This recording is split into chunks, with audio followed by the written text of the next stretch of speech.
ये सब क्या है बिटिया? हम तो सुने थे कि लड़की शादी करके अपने ससुराल चली जाती है तो पराई हो जाती है, पर तुमने तो हमें और अपने सारे परिवार को पराया कर दिया। इतने दिनों से तुम इतनी तकलीफ सह रही हो और तुमने हमें बताने का जरूरत भी नहीं समझा। तो हम इतने पराये हो गए कि तुमने सुख दुख में शामिल नहीं हो सकते। कहां जरूरत हो गई थी तुमको अपने ही घर के बाहर रहेगी। हम तो समझे थे कि हमारी बिटिया बहुत बहादुर हो गई है, हमें लगता है तुम बहुत कमजोर पड़ गई। आपकी की तो कमजोर नहीं है पापा, हमारे चरित्र पे जो उंगली उठी है उसे बेदाग साबित करने के लिए हमें बाहर रहना पड़ेगा।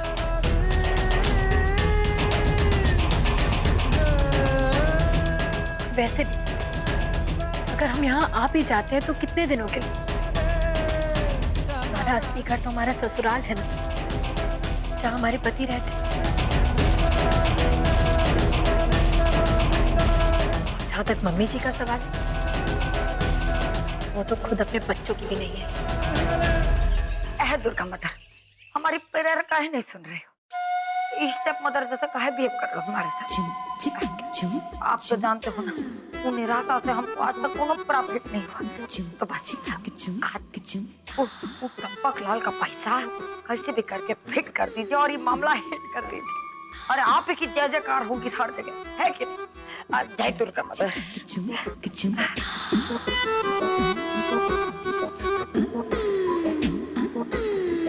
हे दुर्गा माँ, आजकल हमको सपने में हर रोज यही दिखाई देता है जैसे पूरी दुनिया हम पे गंडासा ताने खड़ी, और सबसे आगे हमारी सासू माँ की जिंदगी का सबसे बड़ा पाप, उसका बिटवा प्रिंसू। मार्केट वाला बात बता के लगता है हम बहुत गलती किए। रक्षा करो मैया, हमें दुष्ट पापी प्रिंसू से बचाओ। हे दुर्गा मैया।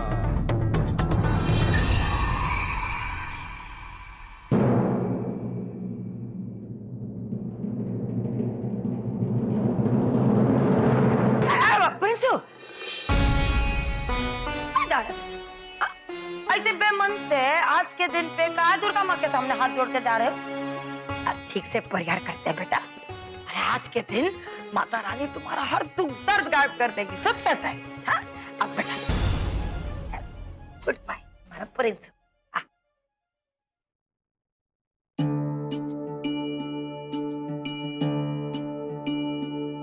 माताजी, आज जो काम हम करने जा रहे हैं उसका अंजाम क्या होगा इसके बारे में हमें नहीं पता,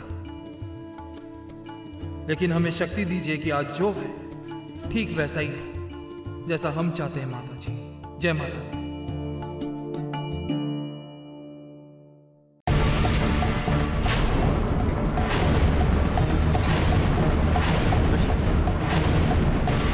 अरे बिटिया रुको तो सही। अरे ये तो बड़ा अपशगुन हो गया अरविंद बेटा। करना बहू, ये गलती कैसे हो गई? भाभी जी हम सच कह रहे हैं, हमने कुछ नहीं किया। हमने तो पूरी मंदिर माता का प्रसाद बनाया था। अरे कौनो बात नहीं है, सब एकदम में ठीक है। ये हालत में ज्यादा टेंशन करना अच्छा नहीं है। बिल्कुल भी ठीक नहीं है भाभी।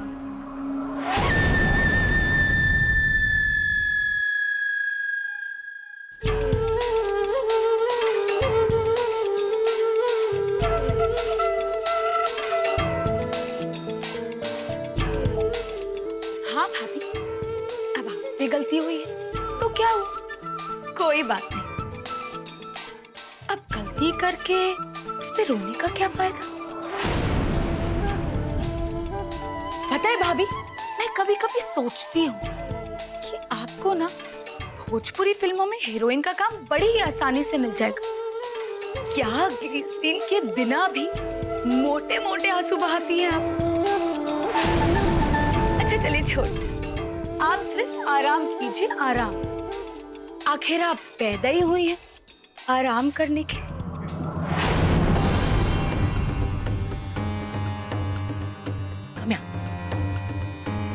देखो, अपन जबान बंद रखो, नहीं तो क्या करेंगे आप?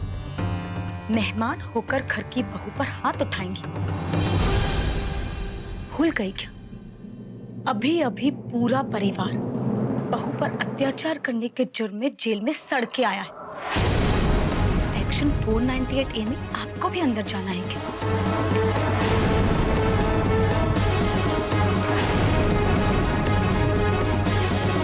तो मुझसे तो आप 2 कदम दूर ही रहिएगा। और वैसे भी क्यों आप त्योहार के समय पे मेरी जबान गंदी करना चाहती हैं? तो इस वक्त आप अपनी इस बड़ी बहू का अच्छी तरह से ध्यान रखें, ठीक है?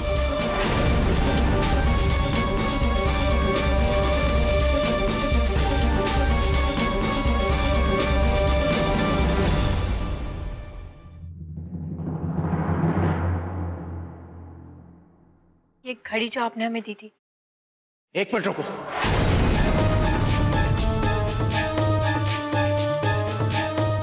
ये घड़ी मनोरमा जी,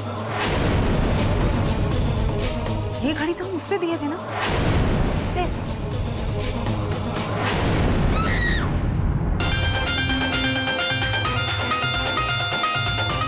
करुणा बहू,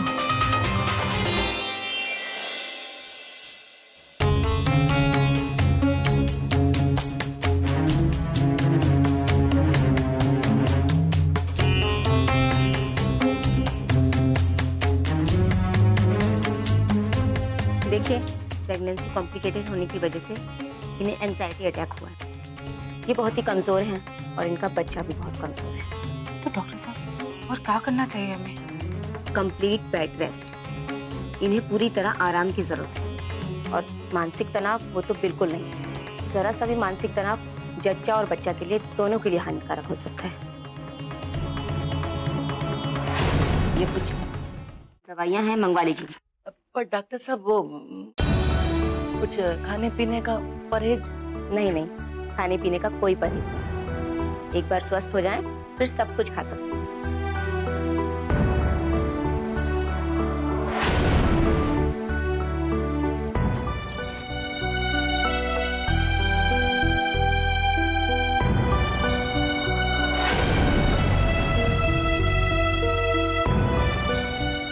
भाभी, हमको तो लगता है बच्चों के खाने में जो गड़बड़ी हुई है ना, उकरी वजह से करुणा बहू की तबीयत खराब हो गई। शायद ज्यादा सोचने लग गई होगी। अब इस बारे में ना कोई भी बहू से बात नहीं करेगा। और भाभी, एक काम करिए, आप यहाँ ना करुणा बहू के साथ ही रुकिए। हो सकता है कोई जरूरत पड़ जाए। चिंता न करो जीजी, हम बैठे ही हैं। घबराए की कोई बात नहीं, हम बराबर उनका ख्याल रखें। ठीक है माई, आप यहीं रुकिए।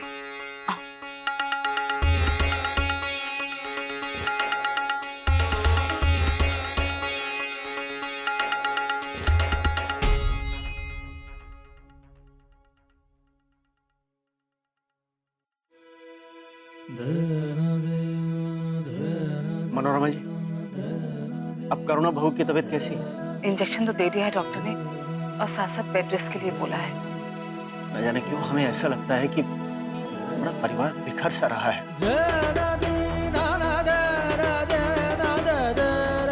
पिछले दिनों हमारे परिवार ने इतने दुख, इतनी तकलीफें सही हैं कि हम भूल से गए हैं कि हमारा ये परिवार कभी हंसता खेलता परिवार था। वो है तो सच्ची, हमको तो कुछ समझ में नहीं आ रहा है जी। आज तक करुणा बहू के हाथों से कभी कोई गलती नहीं हुई। आज अचानक अष्टमी वाले दिन ऐसा हादसा, कुछ समझ में नहीं आ रहा है जी। माँ, जो भी हुआ है अब उसे रहने दीजिए। करुणा भाभी की तबीयत बेहतर हो गई है, बस अब इस बात को यहीं खत्म कर देते हैं। और बाकी सब ठीक होना भी आप ही के हाथ में डॉक्टर साहब। वो कहा है ना कि आप ये घड़ी के बारे में बात कर रहे थे। क्या आप ये घड़ी को अच्छी तरह पहचानते हैं? ये कैसे पहचानते हैं आप इस घड़ी को? हाँ माँ, आप कह रही थी कि आपने ये घड़ी किसी को दी थी, किसे? गीतू और तुम्हारी सगाई की खुशी में हमारी तरफ से एक छोटी सी भेंट। खुश रहो। बेटा, हमने ये घड़ी तुम्हारी सगाई के वक्त विनोद के लिए खरीदी थी।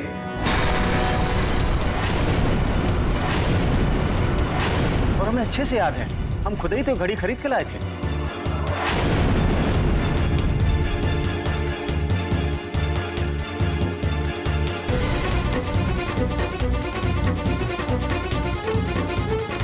क्या सोच रही हो बिटिया? रीतू, पर ये घड़ी तुम्हारे पास आई कहाँ से? हाँ माँ, ये घड़ी रघु जी को वहीं हादसे की जगह पे मिली थी जहाँ हम बेहोश थे। मुझे तो समझ नहीं आ रहा है कि ये घड़ी वहां कैसे पहुंची। ये घड़ी वहां थी, इसका मतलब कि विनोद, ये सब विनोद नहीं किया। और हम जानते हैं क्यों। हमारी शादी उससे तोड़ दी गई थी। सुधा भाभी और विनोद के बहुत कहने के बाद भी मम्मी पापा ने इस शादी के लिए हामी नहीं भरी थी। और उसके बाद आपको याद है जब उन्होंने प्रिया की शादी प्रिंस जी से कराने की कोशिश की थी, वो प्लान भी हमारी वजह से ही फेल हुआ था। वो ये सब सिर्फ हमसे बदला लेने के लिए कर रहे हैं। विनोद को उसके किए की सजा जरूर मिलेगी, लेकिन उससे पहले सबसे ज्यादा जरूरी है कि हम प्रिंस जी को जाकर सारी सच्चाई बताएं। आज मम्मी जी चाहे कुछ भी क्यों ना कर ले, लेकिन हम प्रिंस जी से मिलकर रहेंगे। हम चलते हैं।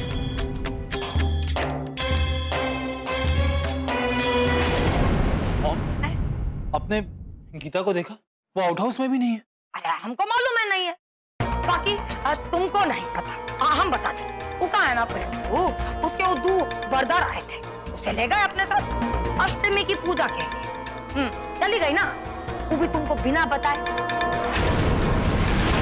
अरे इसीलिए तो लोग कहते हैं कि कोई चाहे जितना भी हंसे, चौवा नहीं दिखाई देता। तुम्हारी गीता भी ऐसी। तुमको लगता है वो हंसती है तो तुमको सारा दांत दिख जाता है, बाकी बाइट कैसे करेगी? अरे प्रिंस, तुमको ही नहीं पता कि वो जब भी हंसती है ना तो तुमको अपना चौवा के नीचे दबा डालती है। अरे जब तुमको पेन होता है ना तभी तुम्हारा ये ब्रेन काम करने लगता है और फिर तुम आए करते हुए आ जाते हो हमारे पास। अब बेटा, तुम कब तक ये सब चलते रहो? बताओ ना। अरे टिल व्हेन?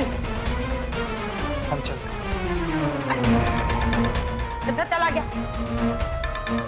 समझ में नहीं आता तुर्का कि हमारे प्रिंस के ब्रेन में ऐसी कौन सी बात है जो इतना जंपिंग कर रही है आप डाउट कर। आज रखा है, कुछ समझ नहीं आ रहा है। तो सस्पिशियस। हे दुर्गा, प्रिंसू नाम का बम ना जाने कहां फटने वाला। रक्षा करो देवी मैया, रक्षा करो।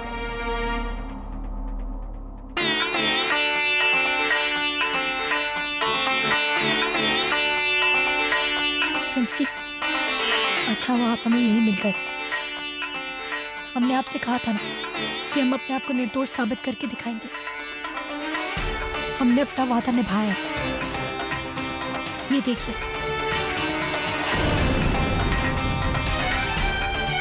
ये घड़ी हमारी बेगुनाही का सबूत है।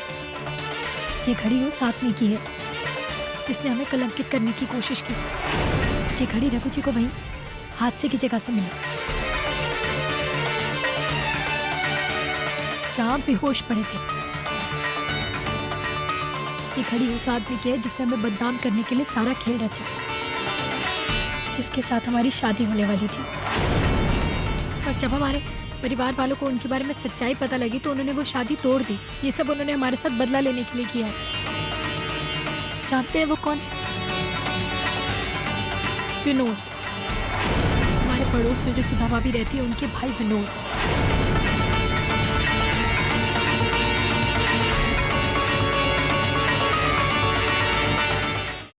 आप कुछ बोल क्यों नहीं रहे हैं प्रिंस जी? आपको हम पर विश्वास नहीं है? आप हमें थोड़ा सा वक्त दीजिए, हम आपको सारी बात बताएंगे, आपको सारे सबूत लाकर दिखाएंगे। कैसे कर लें तुम पे विश्वास? आज भी तुम हमें बिना बताए मायके गई थी और तुम कहती हो हम तुम पे विश्वास करें। तुमने हमें धोखा दिया, हमारे दिल को चोट पहुंचाई, और कोई भी सबूत उस चोट को ठीक नहीं कर सकता। और एक बात, हम जब किसी पे भरोसा करते हैं तो पूरी तरह से करते हैं, और जब नहीं करते तो बिल्कुल नहीं करते। इसलिए हमें कन्विंस करने की कोशिश मत करना, क्योंकि इस घड़ी से कुछ साबित नहीं होगा। हम आपको कन्विंस करने की कोशिश नहीं कर रहे हैं। हम तो आपको सच्चाई बता रहे हैं प्रिंस जी, और आप खुद सोचिए कि आपने कभी गलती से किसी का दिल नहीं तोड़ा, अनजाने में कभी किसी को चोट नहीं पहुंचाई। हमने कब कहा इनसे कि हम इनसे प्यार करते हैं और शादी करना चाहते हैं? कहाँ हम और कहाँ? हम पे ताने कसने से कुछ नहीं हो। हम सिर्फ इतना कहना चाहते हैं, अगर तुम कुछ साबित करना चाहती हो तो पहले तुम्हें पुख्ता सबूत हासिल करने होंगे।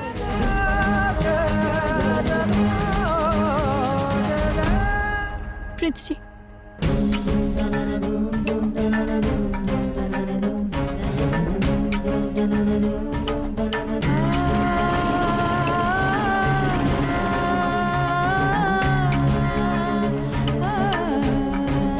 प्रिंस जी, हमें खुशी है कि अब भी आप हम पर अपना अधिकार समझते हैं, और ये भी तो आपका विश्वास ही है। और इसी विश्वास के जरिए हम आपके सामने सारी सच्चाई लाएंगे। हम विनोद को आपके सामने लाएंगे और उसके मुंह से सारी सच्चाई उगलवाएंगे कि उसने ये सब क्यों किया और किसके कहने पे किया, और तब आपको हम पर भरोसा जरूर होगा। लेकिन पापा, हमें तो ये लग रहा है कि गीता प्रिंस को समझा भी पाएगी या नहीं। हमको तो बहुत ही चिंता हो रही है जी। एक काम काहे नहीं करते कि राहुल विशाल घर में जाके देख के आए गीता कहाँ है, कैसी है, ठीक है कि नहीं है। क्या हुआ? हमें कुछ भी करके विनोद को ढूंढना ही होगा। हमें उन्हें प्रिंस जी के सामने लेकर जाना है और सारी सच्चाई उगलवानी है। गीतू, ये तुम क्या कह रही हो? हाँ राहुल भी, अब हमारे पास और कोई चारा नहीं। हम बस आप लोगों को ये बताने आए कि हम विनोद को ढूंढने जा रहे हैं। और गीता जी, आपका वहाँ पर अकेले जाना ठीक नहीं होगा। हम साथ चलते हैं आपके। हाँ गीता बिटिया, लोगों को साथ लेके जाओ, काहे कि तुम्हारी मदद भी हो जाएगी। हाँ, लेकिन दमाजी ने कहा है ये तो बताओ। हाँ, इस वक्त हम आपको ये सब नहीं बता सकते। एक बार ये मामला पूरी तरह सुलझ जाए फिर हम आपको सब कुछ बता देंगे। अभी हम चलते हैं। चलिए रघु जी। चलिए।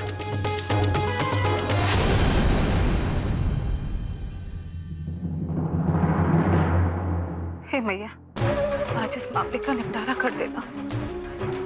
आज अष्टमी वाले दिन सब कुछ ठीक कर देना मैया।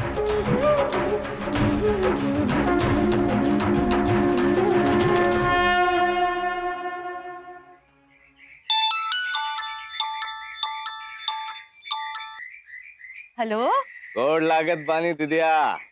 अरे खुश रहो, चुप जियो विनोद। हम तुम्हारे बारे में ही सोच रहे थे कि फोन बज गया। और बताओ। एगो लड़का भेजा था सामान लाद के, गधे की तरह, मिला के नहीं।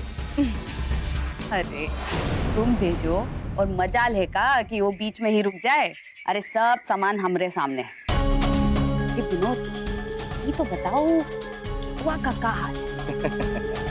का खबर हो सकत दिदिया? तुम्हारे भाई ने कोनो कच्चा खेल खिलाया का आज तक? ऐसा चक्करदार चक्रव्यूह रचा है कि भीष्म पितामह द्रोणाचार्य सब फेल। चश्मे का नंबर बढ़वाने के बाद भी इस चक्रव्यूह से निकल नहीं पाएगी चश्मल्ली। अब गीता गांधारी बन के छटपटाएगी इस चक्रव्यूह।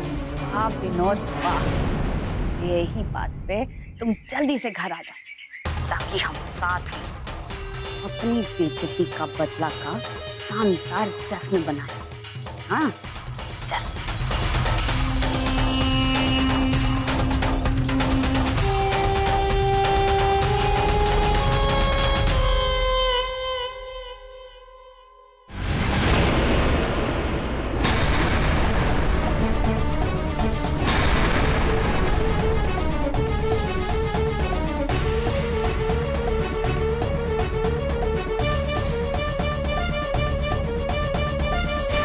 अरे वाह, आज बड़े दिनों बाद अपने पड़ोसी की याद आई। विनोद कहाँ है?